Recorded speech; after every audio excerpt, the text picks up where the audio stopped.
Olá, graça e paz do nosso Senhor e Salvador, Jesus Cristo. Sejam todos bem-vindos mais uma vez ao nosso canal. No vídeo de hoje iremos falar sobre o tema: o unicismo é uma seita? Bom, fica comigo até o fim desse vídeo para você aprender mais um pouco a respeito da palavra de Deus. Bom, meus irmãos, hoje iremos falar sobre um movimento religioso chamado de unicismo. E talvez o movimento unicista, ou unicismo, seja um movimento que você ainda não conheça, pois de fato eles são um pouco conhecidos no meio evangélico. E eu gostaria de trazer aqui para vocês nesse estudo algumas informações muito importantes, sobre o que de fato é o movimento unicista, ou o que é o unicismo. Quem eles são, o que eles pensam, como refutá-los, etc. Mas antes disso, eu peço a você que ainda não é inscrito no nosso canal, que você possa se inscrever em nosso canal. Não se esqueça também de deixar o seu joinha e também de ativar o sininho das notificações, tá bom? Bom, meus irmãos, vamos iniciar o nosso estudo de hoje? Vamos lá? E antes de nós começarmos, eu gostaria de falar para você que é um unicista, que a minha intenção ao fazer esse vídeo, ao fazer esse estudo, não é de querer ofender os unicistas, de ofender você que é um unicista, tá ok? Nós estamos aqui para discutir ideias, irmãos, Estamos aqui para falar sobre teologia, para falar sobre a palavra de Deus, e não para fazer ataques pessoais, ou faltar com respeito àquelas pessoas, aqueles que pensam diferente de nós, E você que é um unicista, eu peço a você que antes de você criticar esse estudo, ou criticar aquilo que eu vou estar falando aqui nesse breve estudo aqui sobre o unicismo, analise primeiro, os pontos de vista, o que eu vou apresentar aqui, o que eu vou estar falando e os textos bíblicos que eu vou estar lendo, que você possa fazer isso, antes de você vir a criticar, dizendo que eu estou falando mal dos unicistas, ou falar que eu estou distorcendo a palavra de Deus, tá bom? Então é sempre bom a gente estar fazendo essa análise, ver os pontos de vista, analisar o contexto, para saber se aquilo que nós estamos falando tem base bíblica ou não. Então, antes de você criticar, antes de você falar mal, que você possa primeiramente ouvir, aquilo que eu vou estar falando a respeito do unicismo, e depois você possa estar assim tirando as suas próprias conclusões, tá bom? Então, assim, vamos prestar bastante atenção no estudo de hoje, tá bom? E eu oro, para que o Espírito Santo de Deus abra o teu coração para que você possa entender com muita clareza sobre esse estudo bíblico, tá bom? Vamos lá, vamos iniciar o nosso estudo de hoje. Vamos iniciar falando um pouquinho agora sobre a origem do unicismo. Vamos falar sobre a origem do unicismo, como ele surgiu, Vamos lá. Origem do unicismo. O unicismo, ele surge por volta dos primeiros séculos na igreja primitiva, depois de Cristo. Os primeiros hereges a trazer essa doutrina para a igreja naquela época foi um homem chamado Noetos, que era bispo, na igreja de Esmirna por volta do ano 180 depois de Cristo. Logo depois de Noetos veio outro unicista que trouxe à tona a doutrina unicista, que foi um personagem chamado Praxias, que deu continuidade ao ensino do unicismo. Mais tarde, por volta do segundo século em diante, surge também outro unicista muito conhecido chamado Sabélio. Sabélio adquiriu muitos seguidores que tomaram para si os seus ensinos. Porém, ele foi expulso da igreja no ano 220 depois de Cristo. E no ano 263, o sabelianismo ou o unicismo foi condenado. Olha só, preste atenção. Ele foi condenado pela igreja como heresia. Essa informação, irmãos, é muito, muito importante, tá bom? Preste atenção. Então, o unicismo ele foi condenado pela igreja como heresia. Daí, então, o movimento unicista surge novamente depois de 2000 anos no meio da igreja, principalmente no meio pentecostal. E de lá para cá, eles têm crescido, têm aumentado, mais e mais a cada dia que passa. Então, meus irmãos, é basicamente assim que surgiu o movimento unicista, assim que surgiu o unicismo. O movimento unicista é um movimento que vem desde os primeiros séculos da igreja primitiva. Então podemos perceber que é um movimento muito antigo E como vimos aqui, o unicismo foi condenado nos primeiros séculos pela igreja como heresia. Irmãos, isso não sou eu, né, que estou inventando, não é eu que estou falando isso, não. Isso, na verdade, irmãos, isso é verdadeiramente um fato histórico. E isso talvez seja até um choque, né, um impacto para você que é um unicista ouvir uma coisa dessa, né, que o unicismo é uma seita. Mas nós vamos analisar aqui os pontos de vista, né, bíblicos, e no final do estudo vocês vão me dizer, né, vocês vão tirar suas conclusões para saber se de fato o unicismo é uma seita ou não, tá ok? Bom, vamos lá, continuando.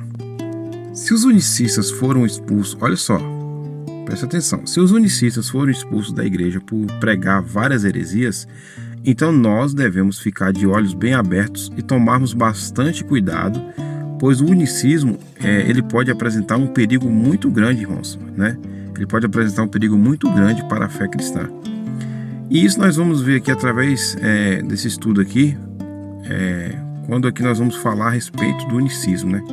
Quais perigos que ele pode estar assim apresentando à fé cristã. Bom, mas talvez a pergunta que você esteja fazendo neste momento, né? Talvez a sua curiosidade afinal de contas, o que é de fato o unicismo, né? Bom, eu vou colocar aqui um resumo aí na tela que vai nos mostrar o que é o unicismo. E você pode conferir aí, pode acompanhar na tela. Vejamos. Bom, em resumo, nós poderíamos dizer que o unicismo é um movimento religioso que ensina que só existe um Deus, porém negam as três pessoas da Trindade, afirmando que o Pai, o Filho e o Espírito Santo são a mesma pessoa. Eles também negam que Jesus já existia antes de vir ao mundo como Filho, não creem na doutrina da Trindade e não realizam o batismo em nome do Pai, do Filho e do Espírito Santo, mas sim somente em nome de Jesus. Bom, para você que gosta de estudar a Bíblia, para você que gosta de estudar teologia, eu acredito que você já percebeu algumas coisas estranhas, né, citadas aqui nesse texto que eu mostrei aqui na tela a respeito do unicismo, não é mesmo? Bom, vamos analisar aqui agora as doutrinas do unicismo ponto por ponto e esclarecer algumas dúvidas sobre os ensinos dessa religião. Vamos ver aqui, amados irmãos, algumas doutrinas que o unicismo ensina, né, e que vai totalmente contra a palavra de Deus.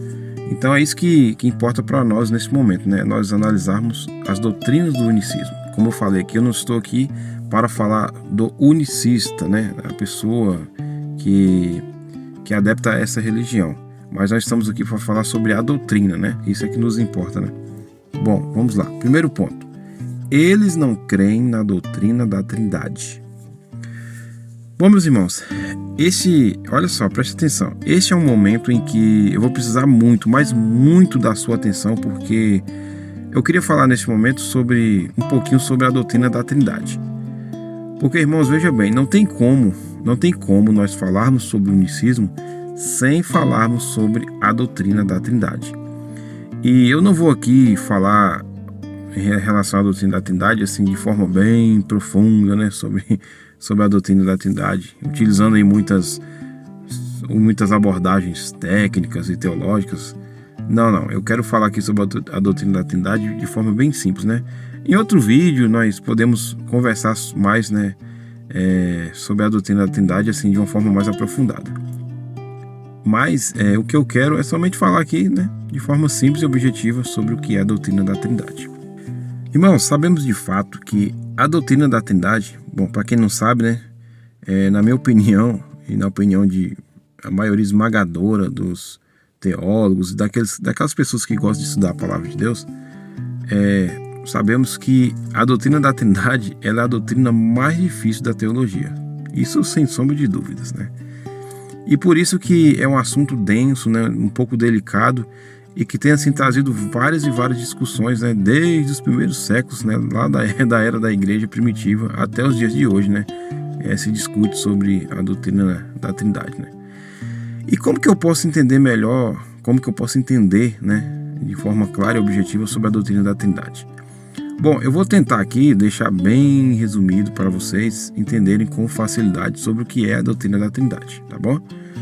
Bom, em primeiro lugar, eu gostaria de dizer para você que a palavra Trindade não está na Bíblia, tá ok? Isso, irmãos, é um fato. A palavra Trindade não está na Bíblia. Mas veja bem, irmãos, não é porque a palavra Trindade não esteja na Bíblia que o conceito não esteja também, certo? Por exemplo, nós utilizamos muitos termos para atributos de Deus, né? Atributos relacionados a Deus, que nós não encontramos esses termos na Bíblia. Por exemplo, é o caso da palavra onipotência, né? Onisciência e onipresença. Deus é de fato onipotente? Claro que ele é, pois ele é todo poderoso, né? Ele tem todo o poder. Deus é onisciente, pois ele sabe de todas as coisas. E Deus é onipresente, pois ele está em todos os lugares ao mesmo tempo. Pois é, meus irmãos, mas veja bem, a palavra onipotente, onisciente e onipresente, ou onipotência, onisciência e onipresença, essas três palavras, e muitas outras palavras também, né? Elas não se encontram na Bíblia. A palavra onipotente, onisciente e onipresente não está na Bíblia. Mas não é porque essas palavras, né, não estejam na Bíblia, isso não significa que Deus não seja onipotente, onisciente e onipresente. O mesmo nós falamos sobre a doutrina da Trindade. A palavra Trindade não está na Bíblia, mas o conceito está de que Deus é um. Deus, ele é um, só que ele subsiste em três pessoas distintas. E por que eu estou falando sobre isso? Eu estou falando isso para te ensinar você, né, a defender a sua fé.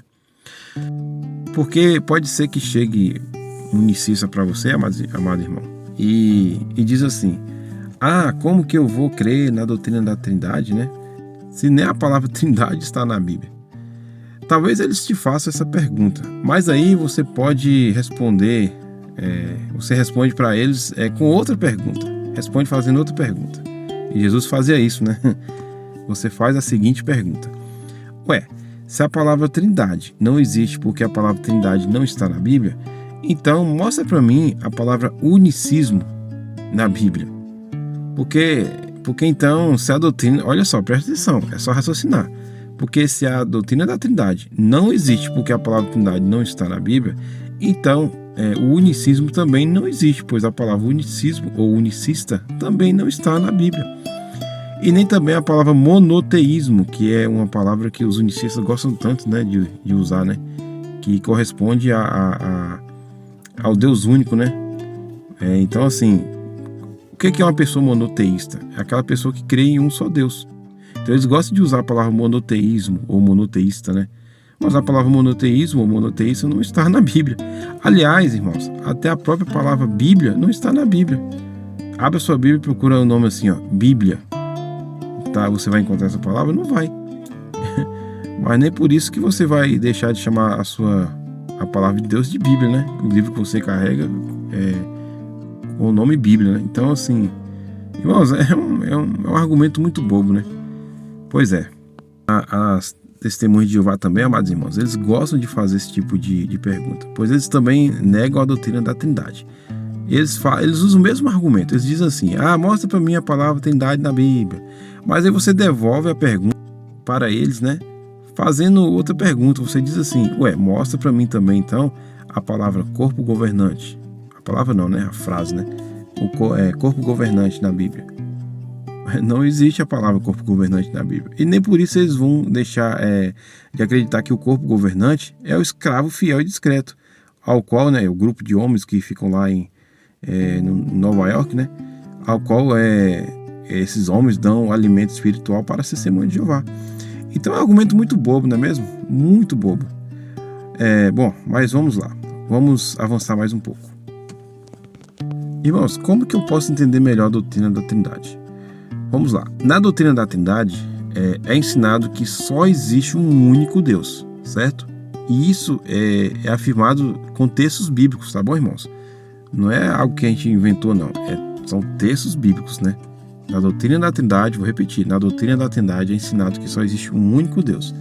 Vamos ler aqui alguns versículos da Bíblia que prova isso.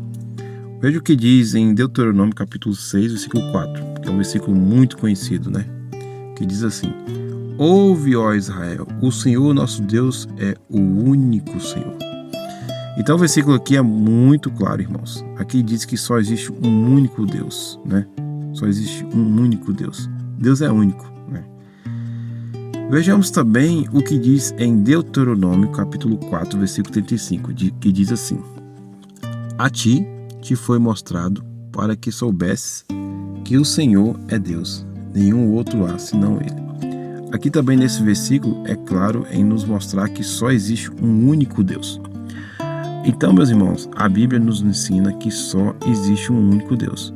Nós cristãos, nós não somos politeístas, né? E o que é ser politeísta? O que é uma pessoa politeísta? Uma pessoa politeísta, para quem não sabe, a palavra politeísta tem o significado de aquele que crê em vários deuses, em outros deuses, né? E como vimos aqui, a Bíblia nos ensina que só existe um único Deus. Foi o que nós lemos aqui agora. Bom, mas a pergunta que devemos fazer é: quem é esse único Deus que existe? Essa, irmãos, é uma pergunta importantíssima que todos nós devemos fazer e devemos saber essa resposta. Bom, e a Bíblia ela vai nos mostrar quem é esse único Deus que existe. Quem é esse único Deus que existe, amados irmãos? Esse único Deus que existe, ele é o Pai. Se não vejamos, olha só o que diz em 1 Coríntios, capítulo 8, versículo 6. Lá vai dizer que o Pai é Deus. Diz assim, ó: Todavia para nós há um só Deus, né? O Pai, de quem é tudo e em quem estamos. Bom, meus irmãos, o apóstolo Paulo aqui nos afirma que só existe um único Deus. E esse Deus que o apóstolo Paulo se refere aqui em 1 Coríntios capítulo 8, versículo 6, esse Deus é o Pai, certo? Correto. Deus é o único, o Deus, o Pai, né, é o único Deus que existe. Bom, mas não para por aí, né? A Bíblia também nos afirma que o Filho, né, Jesus Cristo, também é Deus. Se não, vejamos. Evangelho de João, capítulo 1, versículo 1. No princípio era o Verbo, e o Verbo estava com Deus, e o Verbo era Deus.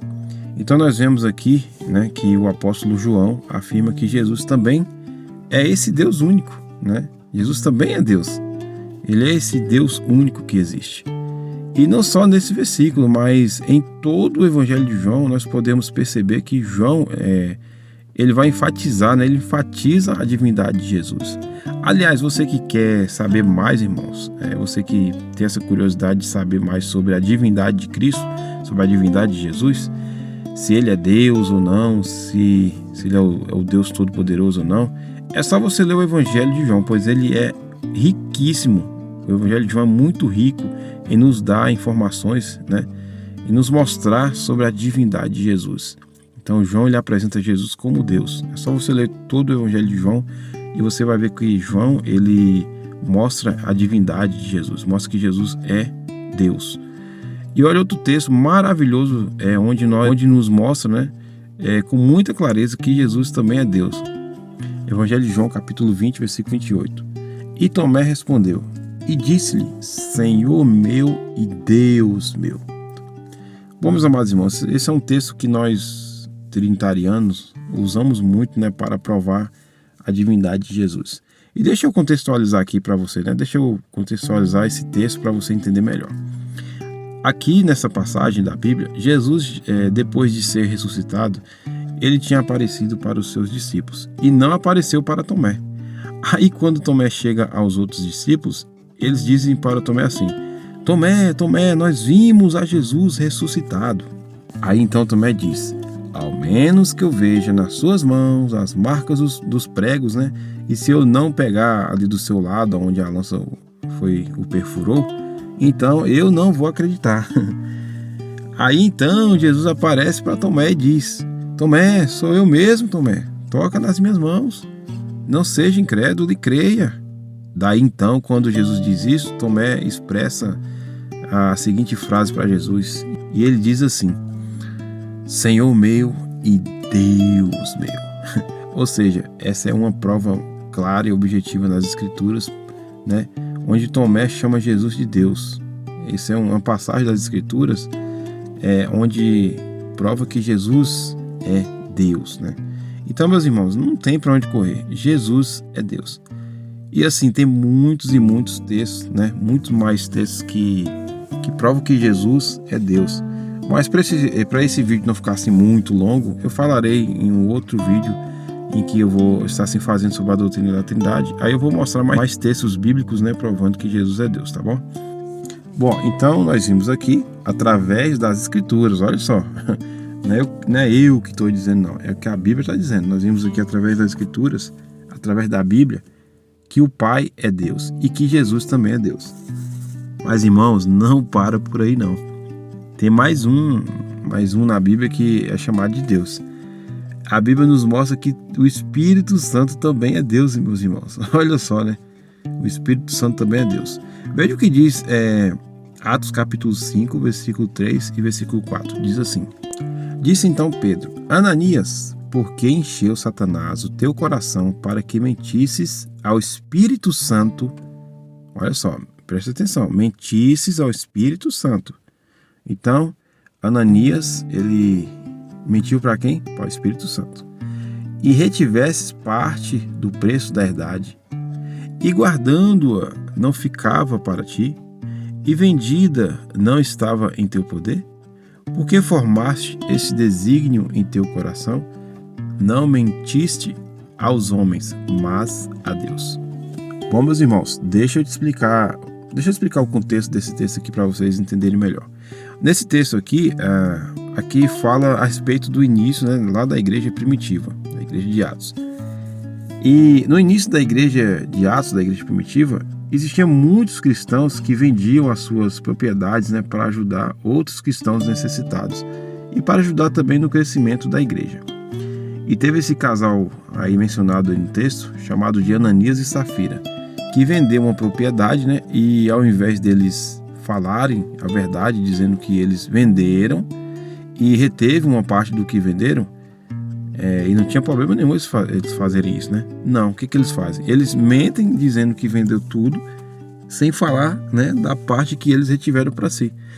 Aí primeiro Pedro diz que eles mentiram ao Espírito Santo. E logo mais abaixo no texto, Pedro diz que eles mentiram a Deus.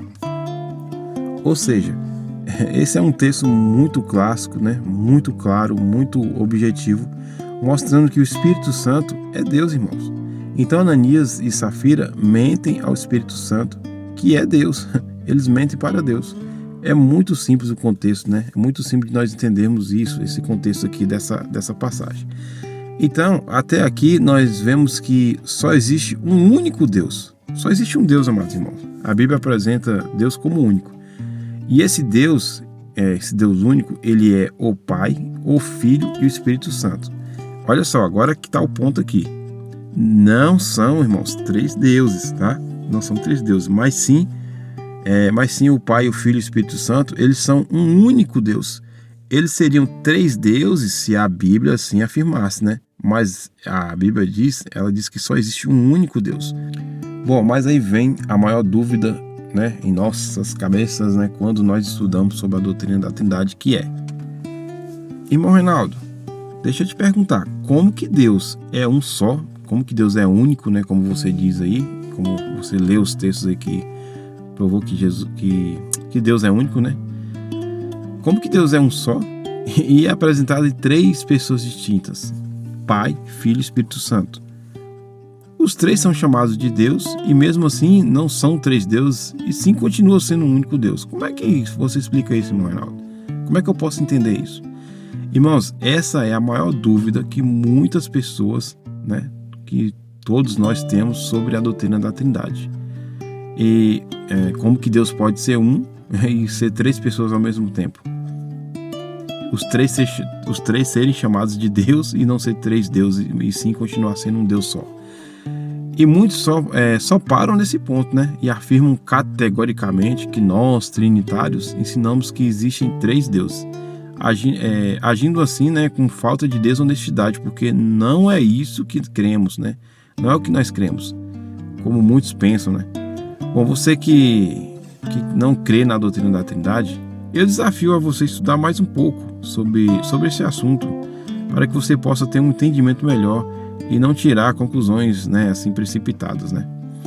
Então, assim, irmãos, por conta da Bíblia não aprovar o politeísmo, que é a crença em vários deuses, Logo, só podemos chegar à conclusão trinitária de que Deus é um, subsistindo em três pessoas distintas.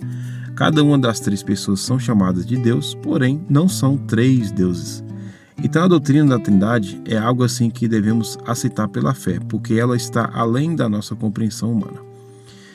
E se nós desfizermos essa doutrina, meus irmãos, o nosso entendimento sobre Deus muda completamente. E aí surgem várias ideias, né, e várias seitas diferentes, assim como tem, né, no mundo de hoje.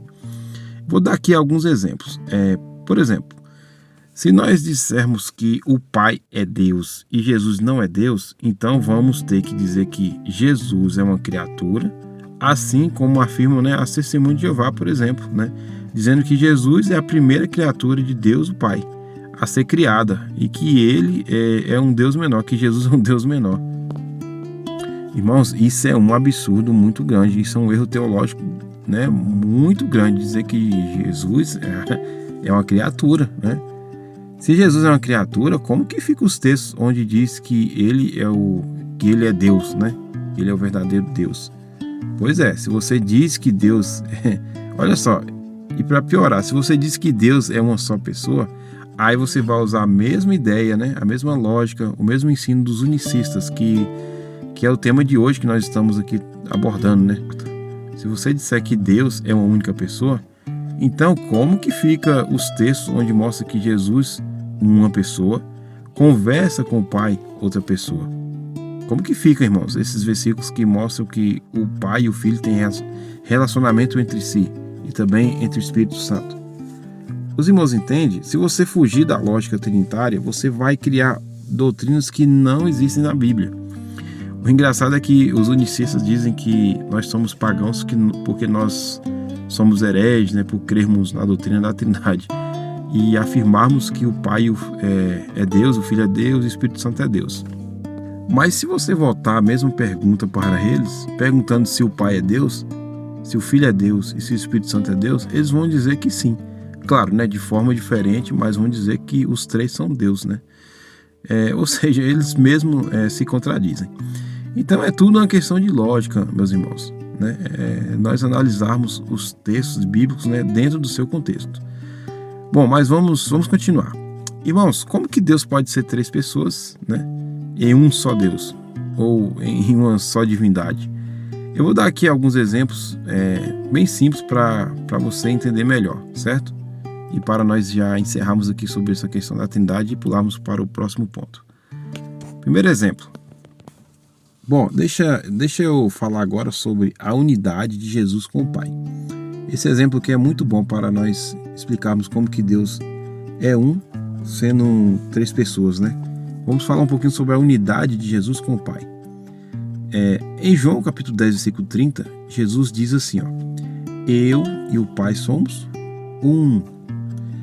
Bom, eu poderia te falar com toda certeza que esse é um dos versículos preferidos dos unicistas, né? Para dizer que Jesus e o Pai são a mesma pessoa. Eles usam muito esse versículo. E mais à frente nós falaremos sobre esse versículo, sobre João capítulo 10, versículo 30, certo?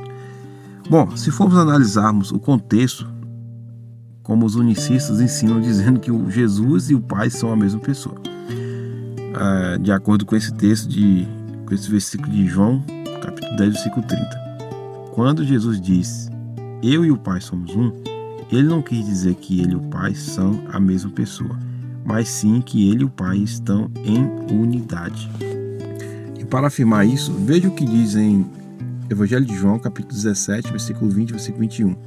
Diz assim, e não rogo, aqui é Jesus orando, né, pelos seus discípulos ao Pai, e não rogo somente por estes, mas também por aqueles que pela tua palavra hão de crer em mim, para que, olha só, irmãos, preste atenção, preste bastante atenção agora, para que todos sejam um, como tu, ó Pai, o és em mim, e eu em ti, que também eles sejam um em nós, para que o mundo creia que tu me enviaste.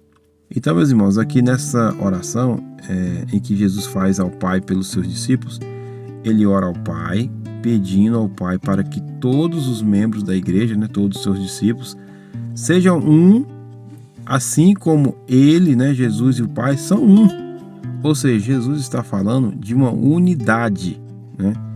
Porque, olha só, irmãos, presta atenção. Porque se nós formos seguirmos a ideia do unicismo, né, onde eles dizem que Jesus e o Pai são a mesma pessoa, porque Jesus disse que ele e o Pai são um, então, se nós fôssemos seguir a mesma lógica dos unicistas, todos os discípulos, ou todos aquelas pessoas que Jesus orou, teria que ser uma única pessoa também. É só seguir a lógica. E isso, irmãos, não faz o menor sentido. Obviamente, né? Não faz o menor sentido. Então, eu estou querendo te mostrar que Jesus e o Pai são pessoas distintas, porém são um único Deus, assim como nós somos várias pessoas, porém somos um único corpo, né? Ou seja, nós somos o corpo de Cristo, nós somos a igreja, né? É simples assim, irmãos, não tem tanta dificuldade assim para entendermos, né? Então, Jesus aqui em João 10:30, ele está falando sobre a unidade dele com o Pai. Ele não está falando que ele e o Pai é a mesma pessoa, mas que ele e o Pai estão em unidade, certo? Segundo exemplo, família. Em Gênesis capítulo 2, versículo 24, diz assim: portanto, deixará o homem seu pai e a sua mãe, e apegar-se-á a sua mulher, e serão ambos uma só carne. Esse exemplo do casamento que nós utilizamos, né, baseado aqui no livro de Gênesis, para nós entendermos melhor a Trindade, é também um bom exemplo. É um exemplo muito bacana. Eu, por exemplo, eu sou casado. Então, eu e minha esposa, a Bíblia diz que nós dois somos uma só carne, certo? Nós somos um, né? Como uma só carne, nós somos um. Porém, nós somos dois no sentido de sermos pessoas diferentes, né? E a mesma coisa é em relação entre Jesus e o Pai, né? Entre Jesus e o Pai dele, né? Eles são um no sentido de estarem em unidade, porém são duas pessoas distintas, né? É simples assim, não tem muita dor de cabeça para nós entendermos esse texto, né? Ou seja, o casamento é uma unidade composta de duas pessoas. Assim também é Deus. Ele é um, porém composto por várias pessoas, ou seja, três pessoas distintas.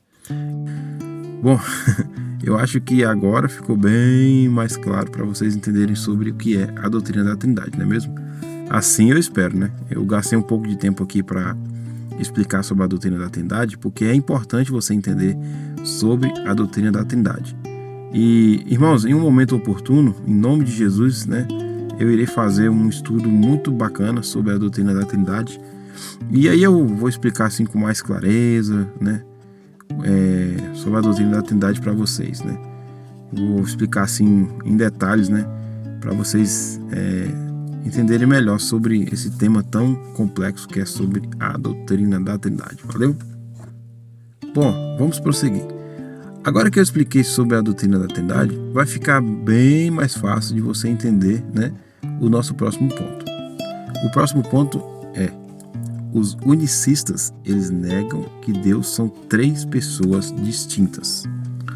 Conforme nós vimos aqui a respeito da doutrina da Trindade, vimos que Deus é um em essência, porém são três pessoas distintas. E qual é a afirmação do unicismo? Bom, eles afirmam que Deus é um em essência, beleza? Até aí nós concordamos também com eles, né? Deus é um, né? Porém, eles negam que Deus são três pessoas distintas, afirmando que Deus, irmãos, eles falam que Deus é uma única pessoa. Aí nós não podemos concordar, né? E eu vou mostrar aos irmãos o porquê que nós não podemos concordar. Eles afirmam que o Pai, o Filho e o Espírito Santo são a mesma pessoa. E quando eles dizem isso, meus irmãos, aí não tem cabimento, né? Pois eu vou te mostrar aqui vários e vários versículos mostrando que é impossível Deus ser uma única pessoa. O unicismo diz, né, que Deus é uma única pessoa, e essa única pessoa para eles é apresentado na pessoa de Jesus, né? E para os unicistas, né, Deus se apresenta de três formas, né? No entendimento do unicismo, na cabeça do unicista, ele entende assim que Deus se apresenta de três formas. Primeiro ele vem como o Pai, né, na antiga aliança. Depois ele vem como o Filho, no período da graça, né? E depois como o Espírito Santo, na dispensação, que é nos dias de hoje. O unicismo, é assim que eles creem, tá, irmãos? Eles creem desse jeito, que Deus apresenta de 3 formas diferentes. Através do Pai na antiga aliança, através do Filho, quando ele veio aqui ao mundo, e através do Espírito Santo nos dias de hoje, né? E o unicismo é também, amados irmãos, conhecido como movimento modalista. Isso porque modalismo vem da palavra módulo, né? Ou seja, eles querem dizer com isso que Deus é uma única pessoa, porém com vários modos de agir.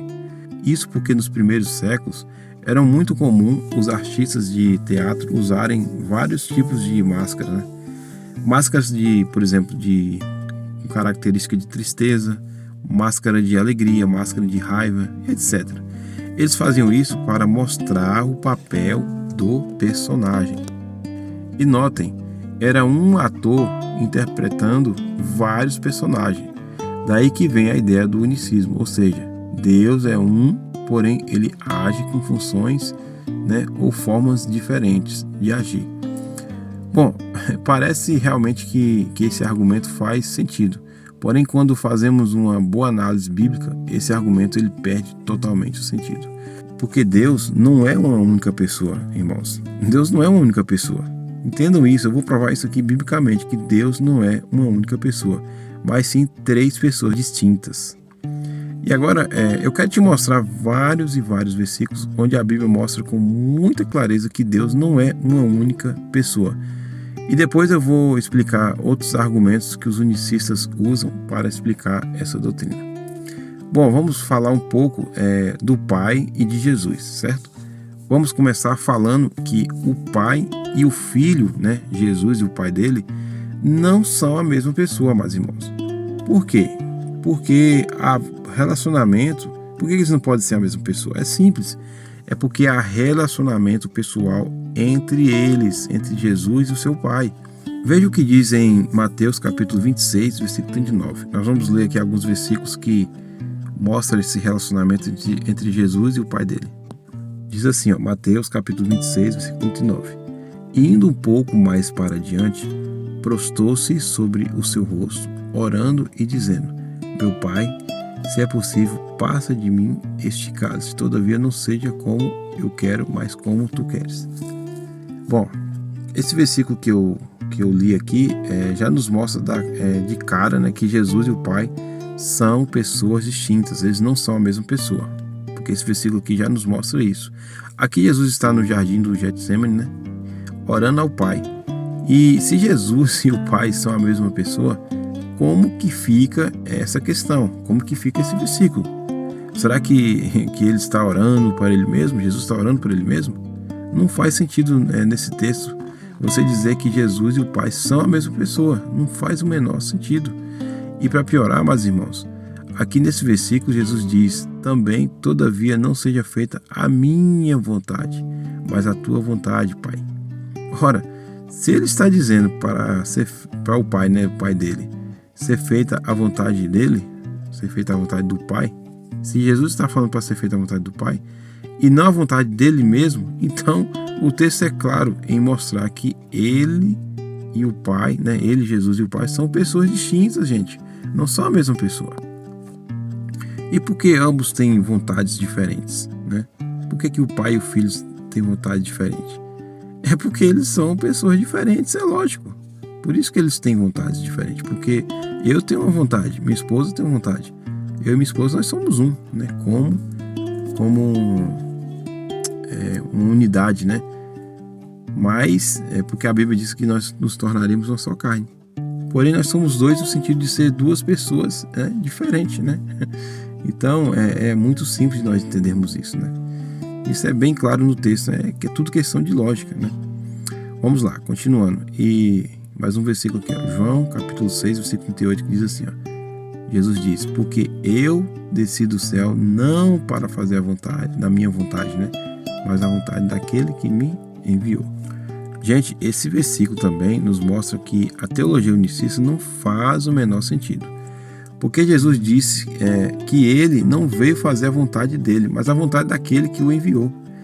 Daí vem a seguinte pergunta: Jesus, né, veio para fazer a vontade, não veio para fazer a vontade dele. Daí vem a seguinte pergunta: Jesus veio para fazer a vontade dele ou a vontade do Pai? Se ele é o Pai, o texto fica totalmente sem sentido, né? Se ele veio fazer a vontade do Pai e os unicistas dizem que o Pai e Jesus são a mesma pessoa, então Jesus estaria mentindo nesse versículo, né? Não faz sentido. Então fica totalmente sem sentido o versículo. E volto a repetir, Jesus e o Pai, ambos não podem ser a mesma pessoa, pois ambos têm vontades diferentes, né? Então, vamos continuar. Evangelho de João, capítulo 8, versículo 17, versículo 18, diz assim: está igualmente escrito na vossa lei, que o testemunho de duas pessoas é verdadeiro. Eu testemunho sobre mim mesmo, né? Eu testemunho sobre mim mesmo, e o Pai que me enviou testemunha a meu favor. Bom, esse é um dos textos mais claros e mais usados por nós trinitarianos para mostrar que Jesus e o Pai não são a mesma pessoa. Olha só, presta atenção. Nessa passagem bíblica, Jesus usa um texto do Antigo Testamento, onde nós vemos como que era feito, né, uma sentença contra alguém que cometesse um crime. Funcionava da seguinte maneira, meus irmãos, presta atenção. Se você acusasse alguém, né, no Antigo Testamento de cometer um crime, você teria que apresentar 2 ou 3 testemunhas para que o veredito fosse válido. Ou seja, para provar que o que você estava dizendo, né? Daí então Jesus ele se vale dessa passagem do Antigo Testamento que se encontra em Deuteronômio capítulo 17, versículo 6, que é um texto, né, paralelo a essa passagem de João capítulo 8, verso 17 e verso 18. Aqui nessa passagem, Jesus disse que teria que ter 2 pessoas para que o veredito fosse válido, né? E Jesus ele se utiliza dessa passagem das Escrituras em sua defesa, né, para mostrar que ele dá testemunho dele mesmo, né? Ou seja, ele Jesus, né, uma pessoa, e ele também disse, né, que o Pai dá testemunho também dele, né? Ele diz: o Pai também dá testemunho de mim. O Pai, outra pessoa. Então veja que Jesus mostra claramente no texto que ele e o Pai são pessoas distintas. E assim, irmãos, o interessante é que em um debate entre um trinitariano, né, entre um trinitário e um unicista, o unicista disse que essa passagem, né, de João capítulo 8, que Jesus estava citando, quando ele fala das 2 testemunhas, né, o unicista diz que o que Jesus estava se referindo sobre as 2 testemunhas era que ele estava dizendo que as 2 testemunhas eram Moisés e Elias, porque Moisés e Elias eles testificam, né, de Jesus nas Escrituras. Mas o fato aqui nessa passagem é que o contexto é claro, onde Jesus mostra que é necessário 2 pessoas para que um veredito seja válido. Então note que ele pega, né, o contexto de Deuteronômio capítulo 17, versículo 6, para dizer que ele é uma pessoa e o Pai é outra pessoa. Nessa passagem, Jesus não está falando de Moisés e Elias, mas ele está mostrando claramente que ele e o Pai são 2 pessoas distintas. É simples assim, né? Não tem dor de cabeça para nós entendermos. Bom, vamos lá para mais um texto. Vamos ler agora Hebreus capítulo 1, versículo 1 e versículo 2, que diz assim: havendo Deus antigamente falado muitas vezes e de muitas maneiras aos pais pelos profetas, a nós falou-nos nestes últimos dias pelo Filho, a quem constituiu herdeiro de tudo, por quem fez também o mundo. Bom, vamos lá. De acordo com o pensamento unicista, se o Pai e o Filho, né, se o Pai e o Filho são a mesma pessoa, esses versículos também ficam sem sentido. Bom, vamos lá. De acordo com o pensamento unicista, se o Pai e o Filho são a mesma pessoa, esses versículos também ficam sem sentido. Veja bem, vamos analisar bem esses versículos com bastante atenção, meus irmãos. O texto diz assim: Deus, ele falou de várias maneiras aos pais pelos profetas. Veja bem, Deus falou aos pais pelos profetas de várias maneiras. A pergunta que fazemos é: os pais e os profetas são a mesma pessoa? A resposta é óbvia, né? Não, não são. Então, se os pais e os profetas não são a mesma pessoa, pelo fato de Deus falar aos pais pelos profetas, então entendemos também que o Pai, ele não pode ser Jesus, né? Pelo fato do Pai falar conosco através de Jesus. É simples assim, irmãos. Muito simples. É tudo uma questão de lógica, meus irmãos. É só nós analisarmos cada texto dentro do seu próprio contexto, tá certo? Vamos ler aqui mais alguns textos. Esse texto agora que eu vou ler, ele fala sobre a bênção apostólica. Olha que interessante. Vamos ler agora 2 Coríntios, capítulo 13, versículo 14, que diz assim, ó: A graça do Senhor Jesus Cristo e o amor de Deus e a comunhão do Espírito Santo seja com todos vós. Amém. Bom, lendo esse versículo, eu me pergunto, se Paulo sabia, né, que Deus era uma só pessoa, porque é Paulo que cita esse versículo, né? Se Paulo sabia que Deus era uma só pessoa, assim como dizem os unicistas, né? Para que então, na bênção apostólica, ele cita 3 nomes, que é o nome do Pai, o nome do Filho e o nome do Espírito Santo. Então isso só mostra que ele cria em 3 pessoas num único Deus. Entenderam, irmãos? Volto a repetir, se Deus é uma única pessoa, então para que Paulo, na bênção apostólica, ele cita 3 nomes, o Pai, ele cita o Pai, né, o Filho e o Espírito Santo. Então não faz sentido essa lógica dos unicistas, né? Porque senão ele poderia dizer o seguinte: a graça, olha só, se fôssemos seguir a linha de raciocínio, né, a lógica dos unicistas, então Paulo deveria citar o versículo assim, ó: a graça, né, de Jesus nos basta. Pronto, aí acabou o versículo. Já que Deus é uma só pessoa, né? Então é assim que que Paulo deveria citar, né? Que ele deveria falar do versículo. A graça do Senhor Jesus nos basta. Pronto. Assim teria lógica a questão de Deus ser uma só pessoa. Já que Deus é uma só pessoa, então fica muito sem sentido Paulo usar 3 nomes na bênção apostólica e dizer, né, que Deus é uma só pessoa. Entende? Não tem lógica essa argumentação dos unicistas, né? Veja também o que diz no Evangelho de João, capítulo 14, versículo 16.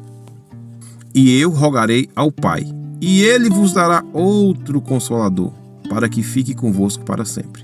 Olha que interessante, meus irmãos. João aqui nos mostra 3 pessoas distintas na Trindade: o Pai, o Filho e o Espírito Santo. Aqui ele diz: eu quem? Jesus, ou seja, uma pessoa, rogarei ao Pai, ou seja, outra pessoa, e ele vos dará um outro Consolador, né, o Espírito Santo, outra pessoa, ou seja, 3 pessoas distintas, né? Aqui está falando de 3 pessoas distintas. E o que eu acho interessante é porque os unicistas, eles ensinam que Jesus e o Espírito Santo são a mesma pessoa. Olha só, eles dizem que Jesus e o Espírito Santo são a mesma pessoa. Mas no versículo que nós lemos aqui, o próprio Jesus está dizendo que o Pai dará outro Consolador. E olha só, irmãos, preste bastante atenção. Essa palavra outro, no grego, é a palavra allos, que significa outro da mesma natureza divina que Jesus. Ou seja, outro que tem a mesma natureza divina que Cristo, que Jesus. E se é outro, então significa que é outra pessoa e não o próprio Jesus. Sabe, irmãos, isso não é nem uma questão teológica. Não é nem uma questão teológica, mas sim uma questão de lógica. Não é nem teológica, mas sim é uma questão de lógica, né? É uma questão de português. Não é nem preciso ser teólogo para refutar esses argumentos dos unicistas, né? O que basta fazer, irmãos, é só ler os versículos bíblicos. E eles, né, por si próprios mostram que Deus são 3 pessoas distintas: Pai, Filho e Espírito Santo. Simples assim. Irmãos, tem uma tonelada de versículos que mostra que o unicismo não se sustenta nas escrituras sagradas. E olha que eu só estou mostrando aqui só alguns versículos para não ficar assim muito cansativo, né, para vocês aí esse estudo. Porque, amados irmãos, tem muitos e muitos versículos que refutam o unicismo. Bom, já que estamos falando não somente se o Pai e o Filho são a mesma pessoa, mas se o Filho e o Espírito Santo também são a mesma pessoa? Então deixa eu te mostrar um texto aqui agora, que para mim, irmãos, é um dos melhores versículos para refutar a teologia unicista, que é Mateus, capítulo 12, versículo 31 e versículo 32, que diz assim: portanto, eu vos digo, todo pecado e blasfêmia se perdoará aos homens, mas a blasfêmia contra o Espírito Santo não será perdoada aos homens. E se qualquer disser alguma palavra contra o Filho do Homem, ser-lhe-á perdoado. Mas se alguém falar contra o Espírito Santo, não lhe será perdoado, nem neste século e nem no futuro. Bom, os unicistas, eles dizem, né, que Jesus e o Espírito Santo são a mesma pessoa.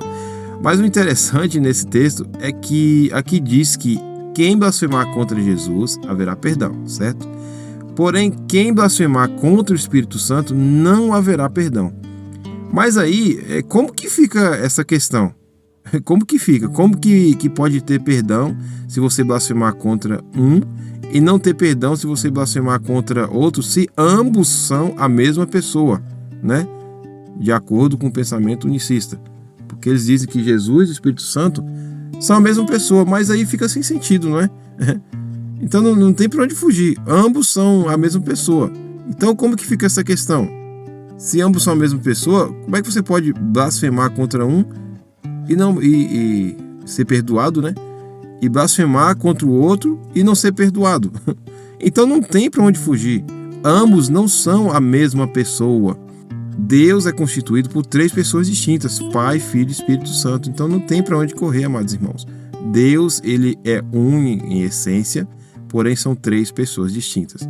Porque se Jesus e o Espírito Santo são a mesma pessoa, como que você pode blasfemar contra um, né, e não poder blasfemar contra o outro?